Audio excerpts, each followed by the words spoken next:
दोस्तों, जिसकी जैसी सोच होती है वह वैसी ही कहानी रखता है। कोई परिंदों के लिए बंदूक तो कोई परिंदों के लिए पानी रखता है। उस इंसान से कभी झूठ मत बोलिए जिसे आपके झूठ पर भी विश्वास हो। दुनिया के तानों से कभी नाराज मत होना। अनजान लोग तो हीरो को भी कान समझ लेते हैं। सच्चा रिश्ता एक अच्छी पुस्तक जैसा होता है, चाहे वो कितनी पुरानी हो जाए लेकिन फिर भी शब्द नहीं बदलते। कामयाबी के दरवाजे उन्हीं के लिए खुलते हैं जो उन्हें खटखटाने की ताकत रखते हैं। जो लोग सब्र करते हैं या तो वो जीत जाते हैं या फिर सीख जाते हैं। जिंदगी में एक दूसरे के जैसा होना जरूरी नहीं होता, बल्कि एक दूसरे के लिए होना जरूरी होता है। नमस्कार दोस्तों, मैं आपके लिए एक ऐसी कहानी लाया हूँ जो एक जानवर को भी इंसान बना सकती है। इस कहानी को सुनकर पत्थर की तरह दिल रखने वालों के भी आंखों में आंसू आ जाएंगे। लेकिन दोस्तों, इससे पहले कि आप कहानी में खो जाओ, हमारे चैनल को सब्सक्राइब कर लीजिए, वीडियो को लाइक और अपने दोस्तों में शेयर जरूर कर दीजिए। तो आइए जल्दी से वीडियो को शुरू करते हैं। यह कहानी एक धनी से और एक गरीब आदमी की कहानी है। दोस्तों, यह कहानी बहुत ही ज्ञानवर्धक और शिक्षाप्रद है, इसलिए दोस्तों इस कहानी को पूरा जरूर सुनिएगा। एक नगर में एक धनी व्यापारी रहता था। उस व्यापारी के पास इतना धन था कि उसने अपने रहने के लिए महल नुमा कई सारे घर बना रखे थे। उस सेठ की सेवा के लिए कई सारे नौकर चाकर और कई प्रकार की सुख सुविधाएं थी।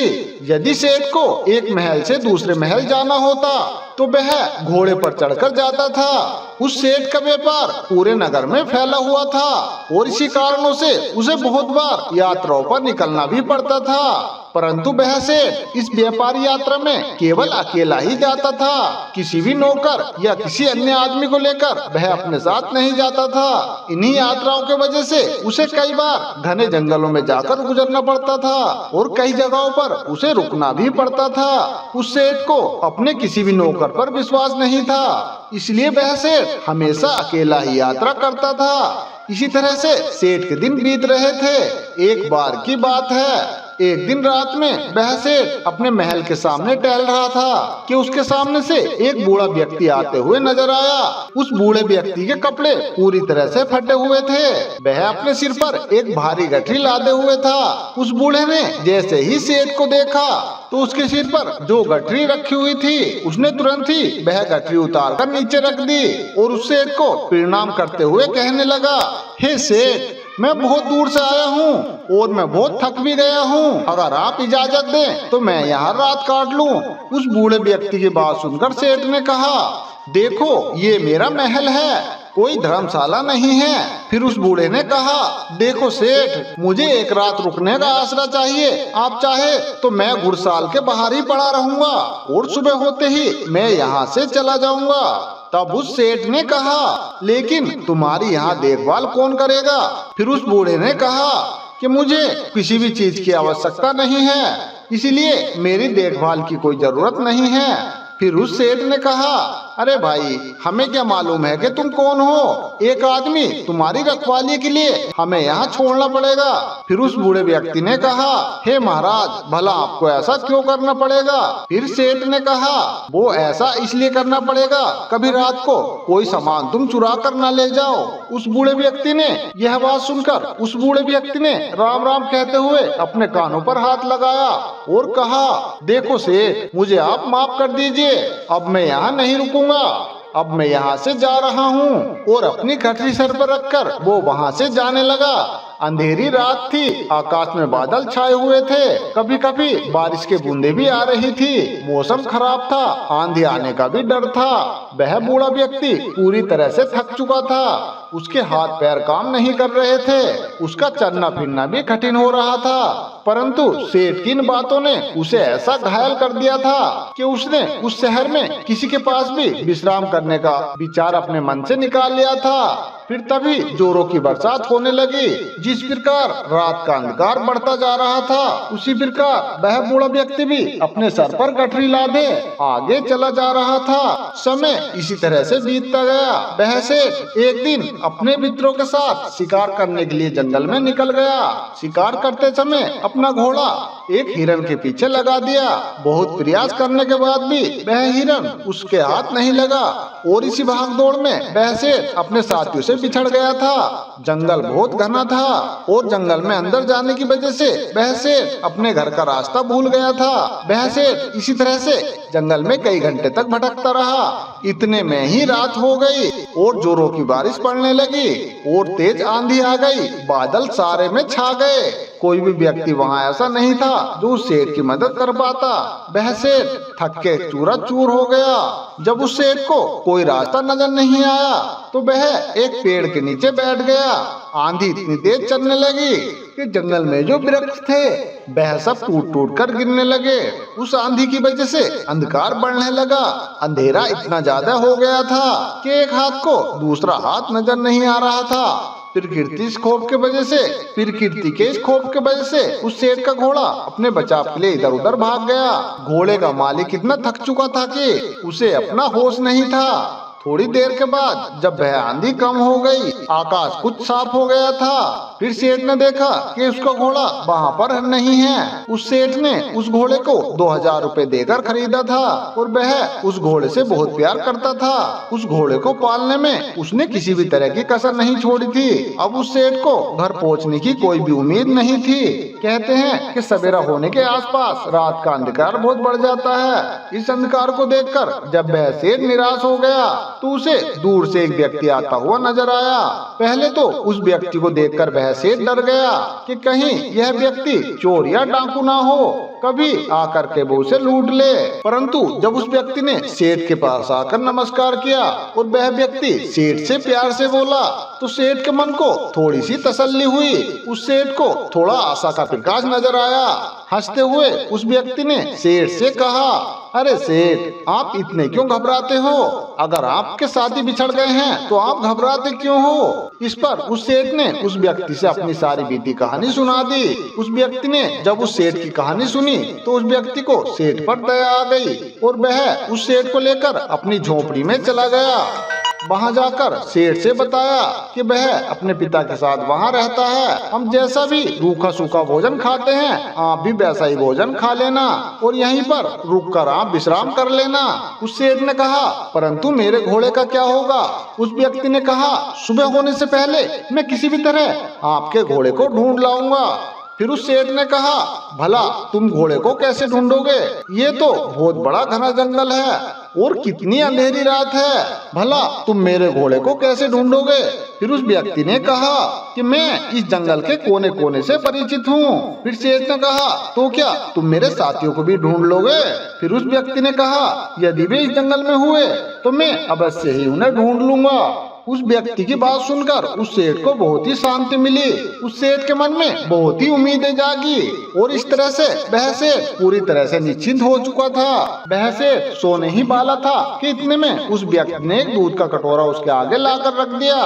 फिर उस सेठ ने कहा, ये क्या है भाई? फिर उस व्यक्ति ने कहा, हे सेठ जी, ये हमारी बकरी का दूध है। फिर उस सेठ ने कहा, तुम्हारे पास कितनी बकरियां हैं? फिर उस व्यक्ति ने कहा कि हमारे पास तो केवल एक ही बकरी है। फिर उस सेठ ने कहा, क्या एक बकरी इतना दूध दे सकती है कि हम दोनों का पेट भर जाए? यह तो थोड़ा सा ही दूध है, लो तुम भी इसमें से आधा दूध पी लो। फिर उस व्यक्ति ने कहा, नहीं सेठ, मेरे पिताजी ने कहा है जो आज का दूध है वो अतिथि के लिए है, आज हम लोग दूध नहीं पिएंगे। फिर उस सेठ ने कहा कि आखिर ऐसा क्यों है? फिर उस व्यक्ति ने कहा कि हमारे यहाँ सबसे बढ़िया चीज दूध को ही समझा जाता है और अतिथि की सेवा में हम लोग इसको पेश कर देते हैं। मैं अपने पिताजी का अकेला पुत्र हूँ और दूध को हमारे यहाँ सर्वोत्तम भोजन समझा जाता है। मेरे पिताजी ने यह आपकी सेवा में भेजा है। फिर उस सेठ ने कहा कि तुम तो सचमुच देवता हो। उस सेठ की बात सुनकर वह व्यक्ति कहने लगा, नहीं सेठ जी, देवता तो बहुत दूर की चीज है, हम तो पूरी मानवता को भी नहीं अपना सके। उसकी बात सुनकर उस सेठ ने कहा, अरे नहीं नहीं भैया, आपके अंदर मानवता तो कूट कूट कर भरी हुई है। इसी तरह बातें करते करते वह सेठ सो गया।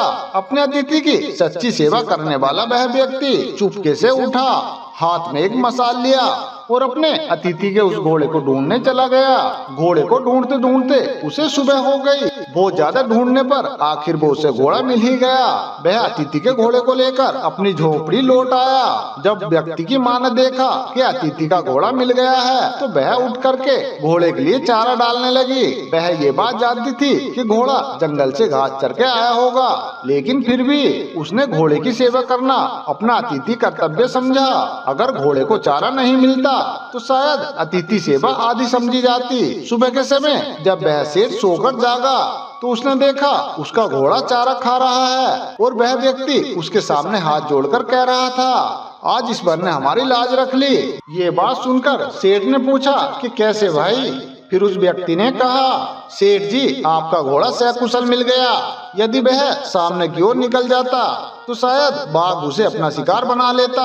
यह सुनकर उस सेठ ने उस व्यक्ति को बहुत सारा धन्यवाद दिया। इसी बीच उस व्यक्ति की माँ ने उस सेठ के लिए एक कटोरा दूध का भरकर भेज दिया। दूध पीने के बाद उस सेठ ने अपने घर लौटने की इच्छा व्यक्त करते हुए उस व्यक्ति से कहा, मैं तुम्हारे पिताजी से मिलना चाहता हूँ। वह नवयुवक अपने पिताजी को बुलाने के लिए गया। उसके पिता बिस्तर पर लेटे हुए आराम कर रहे थे। उस युवक ने अपने पापा से कहा कि पिताजी, जो हमारे घर अतिथि आए हैं वह आपको याद कर रहे हैं। उस पिताजी ने पूछा कि भाई किस लिए? उस व्यक्ति ने कहा कि वे आपको देखना चाहते हैं। फिर उसके पिताजी ने कहा कि अतिथि से कहो कि कुछ दिन और यहाँ ठहरे। फिर बेटे ने कहा, पिताजी मैंने ये बात उनसे कही थी लेकिन वे इस बात को नहीं मान रहे हैं। तो पिता ने कहा कि उन्हें उनके घर तक छोड़ कर आओ। फिर उनके बेटे ने कहा, घर जाने से पहले वह सेठ आपके दर्शन करना चाहते हैं। फिर पिता ने कहा, बेटा अच्छा तो ये होगा कि मैं उनसे ना मिलूं। पिता की इस बात को सुनकर पुत्र को कुछ आश्चर्य हुआ। पिताजी के मुख से उसने कोई शब्द नहीं सुना था। पुत्र की आंखों में देखकर ऐसा लग रहा था कि जैसे वो अपने पिताजी से बहुत सारी बातें कहना चाहता है। पिता ने पुत्र की आंखों में देखकर उसकी बातों को पढ़ लिया और उसे धीरे से समझाते हुए कहा, बेटे तुम शायद ये पूछना चाहते हो कि मैं अतिथि से दूर रहकर भला उसका निरादर क्यों कर रहा हूँ। दरअसल मेरी इस बात में भी अतिथि के सत्कार का भाव है। पुत्र ने पिता की बात को सुनकर कहा, मैं इस अनादर में आपके आदर की भावनाओं को नहीं समझ पाया। फिर पिता ने कहा, बेटा ये एक बीती हुई घटना है जिसके बारे में मैं तुम्हें बताना नहीं चाहता। फिर पुत्र ने कहा कि पिताजी बताइए, मैं अतिथि महोदय से आपके बारे में क्या कहूँ। फिर पिता ने कहा कि तुम ये कहना कि मेरे पिताजी बूढ़े हैं और रोगी भी हैं। वह बिस्तर से उठकर चलने फिरने में असमर्थ हैं, इसलिए वो बाहर नहीं आ सकते। पिताजी का संदेश उस व्यक्ति ने उस सेठ से जाकर सुना दिया। उस बात को सुनकर सेठ ने कहा, इस पवित्र घर आकर उस महात्मा को देखे बिना भला मैं अपने घर कैसे जाऊंगा, जिसके घर में भूले भटके को मार्ग दिखाया जाता है, जहाँ अतिथि की सेवा की जाती है, जहाँ अतिथि के घोड़े को ढूंढने के लिए घर वाले अपनी जान की बाजी लगा देते हैं। तो भला ऐसे घर के मुखिया को मैं कैसे ना देखूं? उन्हें देखकर ही मेरा जीवन सफल हो सकता है। उस सेठ का संदेश उस व्यक्ति ने अपने पापा तक पहुंचाया। फिर भला वो बूढ़ा क्या करता, उसे सेठ के पास आना ही पड़ा। उस सेठ ने बूढ़े को देखते ही पहचान लिया, यह तो वही बूढ़ा है जो कुछ समय पहले सर पर गठरी रखे रहने के लिए ठिकाना मांग रहा था। और उस सेठ ने उसे चोर तक बता दिया था। कितना कठोर था उस सेठ का मन। उस बूढ़े के पुत्र ने अपनी मानवता का परिचय देकर उस सेठ के हृदय को बिल्कुल बदल दिया था। वह अमीर सेठ उस बूढ़े के आगे हाथ जोड़कर खड़ा हो गया और उस बुरे व्यवहार के लिए उससे क्षमा याचना करने लगा। फिर उस बूढ़े व्यक्ति ने कहा कि आपकी ओर से क्षमा याचना का प्रश्न पैदा नहीं होता है, क्योंकि मैं बाहर आकर पुरानी घटना की याद नहीं दिलाना चाहता था। आपके इस आग्रह को मैं टाल नहीं सका, इसलिए मुझे बाहर आना पड़ा। इससे शायद आपको बहुत ही ज्यादा दुख हुआ होगा, इसके लिए मुझे आपसे क्षमा मांगनी चाहिए। फिर उस सेठ ने कहा, कितना ऊंचा है आपका व्यक्तित्व। और यह कहकर वह सेठ उस बूढ़े के चरणों में गिर गया। उस सेठ की आंखों से पश्चाताप के आंसू छलक रहे थे, उसके होठ फड़फड़ा रहे थे, मानो वह यह कह रहे हो कि उस बूढ़े की झोपड़ी महलों से भी ऊंची है, क्योंकि जहां मानवता का निवास है। इसके बाद वह सेठ अपने घर वापस लौट आया। इस घटना के बाद उस सेठ का मन बिल्कुल बदल चुका था। पहले तो वह सेठ एक कठोर हृदय वाला सेठ था, अब उसके अंदर विश्वास और दया की भावना जाग उठी थी। यह सेठ बिल्कुल बदल चुका था। अब यह सेठ दीन दुखियों की सेवा करने लगा था और उसके द्वार पर जो भी आने वाले अतिथि थे उनका पूरा स्वागत सत्कार करने लगा। अब उस सेठ के अंदर पूरा परिवर्तन आ चुका था। जो पत्थर दिल सेठ था अब वह पूरी तरह से पिघल चुका था। जो पत्थर दिल सेठ था अब वह पूरी तरह से पिघल चुका था। तो दोस्तों, इस कहानी से आपको क्या शिक्षा मिली हमें कमेंट करके जरूर बताएं और कमेंट बॉक्स में बोधायन हमें अवश्य लिखें। तो मिलते हैं दोस्तों इस तरह की एक और नई वीडियो के साथ। तब तक आप अपना ध्यान रखिए और हमेशा खुश रहिए।